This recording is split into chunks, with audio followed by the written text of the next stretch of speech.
Good evening, YouTubers and subscribers. Just wanted to do a quick update on the progress of the layout. You may see a few things new. I've been obviously on, I guess I'll call it summer vacation from model railroading, and have done a bunch of things around the house. Now that the weather is starting to cool off a bit, it's only in the low 90s today.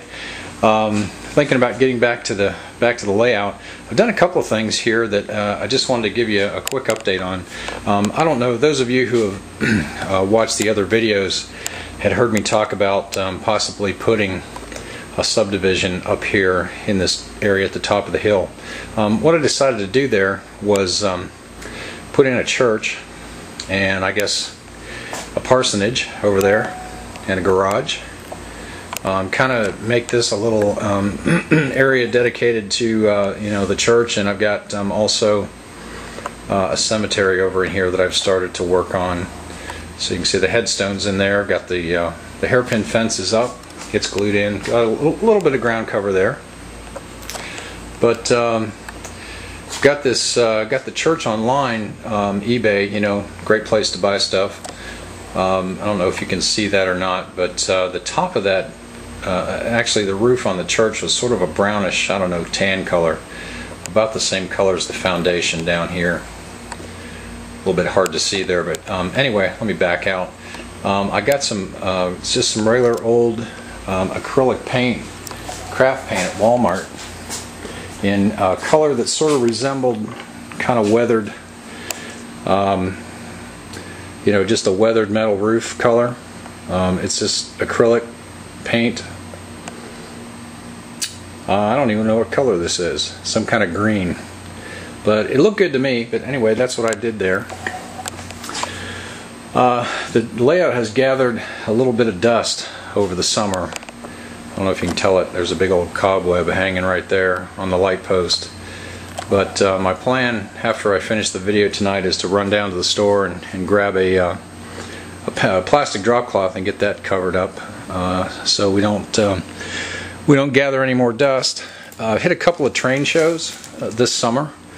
One of the things I bought, I don't know if you can see it in here, but it's a couple of big sacks of coal. I'm sorry, this is actually ballast here. What I do have that is somewhere over in the blue containers there, that's my kind of my storage area for all my stuff. I found at Michael's some decorative sand, and they had some black there that looks just like anthracite coal. It's got a little bit of a shine to it. In the box over here, you see the box covered up with the newspaper. Went to a hobby shop one weekend and found a bunch of hopper cars there that I need to work on to get them ready to go. They've got the horn hook style couplers on them. There's 10 of them in that box. I think there let's see, I know there's about 4 Union Pacific, and I think maybe a half a dozen Southern in there. The Southern are red. It's kind of a squirrely car. Maybe I can get those out in another video and show you those, but I think I'm going to repaint them, probably re-decal them, repaint them, obviously change the couplers and all. A few other things I've got. I think you remember the abandoned oil area right here. I've got the fence up around there. Can't remember if that was done in the previous video. I think maybe it was. Over there I'm working on that set of silos. I've decided to build a grain elevator out of that the material that I used for the intermodal yard over there. I think you can see it. What is representing concrete in the intermodal yard. I'm going to use that and build a grain elevator and attach it to those 6 silos there. Maybe move it away from the other silos a bit. I've got some of the telephone poles in back over there by the factories. Don't have any wire strung yet. That's going to be the last thing I do, is string wire among all these telephone poles. The couple of other things I've purchased. I got this MyJack intermodal crane kit. I'm going to be putting that together. I've got, what else do I have? I think about 4 intermodal cars that I've got that I'm in progress on trying to get painted and decal. They were in a kit, you know, just undecorated. They have no couplers. They do have wheel sets, so I'll be working on that. I want to get, obviously, the layout cleaned up. I want to set some of these buildings in place. I purchased a bunch of John Deere and International farm tractors. This white building here with the ramp next to it, right down there, I'm going to make that, I guess, a farm implement company. And so I've got some tractors, you know, put those in the yard next door. Don't have any other farm wagons yet. I've purchased a few vehicles. You can see them sitting down there. One of the other train shows I went to, the guy, if you've seen, I don't know if you've seen my website, the first video that I posted was of the flood back in Nashville in a couple of years ago, 2010. And this fella had a bunch of trailers, 40, 45-foot trailers, HO scale, of course, in his basement, and in boxes, and all of that got flooded. And he was able to clean up the kits, but the boxes were lost, so he was selling 20 45-foot trailers in a bag, and I got 20 trailers for 20 bucks. Hadn't put them together, but you know, what a deal. How could I pass that up? So anyway, not too much else has gone on over the summer. I've done a bunch of stuff around the house. I may show you that in a minute here, but just wanted to give you an update. All right, so sorry about the phone call there. I don't even know what I was talking about. Anyway, this little cardboard tube thing right here, I don't even know where I found that, but it looked to me like it'd be a good project to maybe try and wrap in that corrugated aluminum, those pieces that are sitting inside here. You remember those from over at the junkyard that I've weathered, and I thought maybe I might try wrapping that, making it you know, like a storage silo or something. Put it over there next to the grain bins and the silos.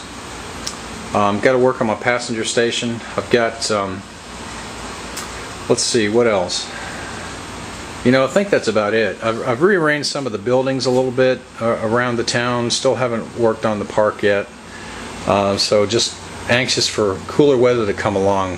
One thing I've definitely got to do is work on that road over there, which is just a total embarrassment. I'm going to take that out and put in a paved road in there. You know, hey, model railroading on a budget. It's supposed to be fun, right? Try out stuff, see if it works. If it doesn't work, tear it out, put something new in. So I'll be working on that. I have a bunch of semis that I've purchased, semi-tractors and trailers, using my source at Walgreens. Those they're getting a little few and far between, though. Walgreens has, they're not actually Walgreens, but Maisto has decided to change the scale of those tractor trailers, so there's not too many of those around anymore. I've got an issue occurring here with the scenery right down here. I'm going to have to address that. I'm going to have to address the roadway there. It's got a crack in it. So a few things to do. Another thing I thought about doing, you remember the pond that I was talking about back over here? Sorry guys, that one. Don't know if I'm going to do that pond in there. I've seen a couple of neat little junkyard scenes on eBay that I'm thinking about maybe either putting where the pond is, you know, obviously building that up to the same level as the oil depot there, or maybe just sinking it down in the hole, you know, like back in the old days, you know, they ran the cars over the cliff when they were done with them. So I might do that back there instead of a pond. But let's see, as far as rolling stock, I may have purchased 1 or 2 box cars, kind of keeping my eye open for things that I like. You know, again, this is I don't know if I've ever stated this before, but you know, I'm not modeling any particular railroad. I'm modeling what I like to run. So, you know, some of these folks who, you know, they model Thursday, June 14th, 1957, you know, between the hours of 2 and 6 in the afternoon, and that's it. You know, that's their era, and that's fine. You know, if that's what you want to do. I model whatever I like to run that day. So I might have stuff on here that, you know, went out of use in the 50s, mixed in with stuff that came in the 80s, you know, right on to stuff in the last 10 years, because that's what I like. And that's what model railroading is all about. You know, you do what you want, and if somebody else doesn't like that, they, you know, they don't have to do that. They do what they want. So anyway, get off the soapbox here, and I got a reballast. That's what's in the sacks over here that I thought was the coal. It's a bunch of ballast that I bought at a train show. So you got that from Bruce. He's a good friend of mine. Gave me a good deal on the ballast. But so I guess that's about it. I may walk around the side of the house here and show you what I've done over the summer as to why, you know, the reason for why I haven't done anything on the railroad. But so anyhow, I'm going to do that. We'll get back with you here in just a second. Okay, so another thing that I've got going on here is I'm trying high def video on the camera. So where I am, I'm around the side of the house right now, and I don't know if you can see the porch, but it's got slate tile on it. This was just a concrete pad that we had poured when we moved into the house in December of 2010, and we decided to put some slate on it. It's in progress right now. I don't have the grout in. I also don't have the slate finished on the front here of the steps. But the other thing that I did was screened in my porch, and I built all this stuff out of cedar. Those are 8x8 cedar posts with 2x6 cedar cross pieces in it, and I built the screen door here in the middle. It's actually a barn door style. I don't know if you can see that, but that door is, I don't know, it's just shy of 9 feet. But the neat thing about it is it slides on a track. And it's pretty dark in here, and I'll try and turn around. I don't know if you can see this or not. This has nothing to do with model railroading, but it's what I've been doing that has caused me to not be model railroading. I don't know if you can see that up there, but it's running on a track just like a barn door. And if you've ever looked at that stuff online, that metal, those casters and those wheels up there, if you went to buy that stuff, it'd be $400. What you see there is an investment of $39.50.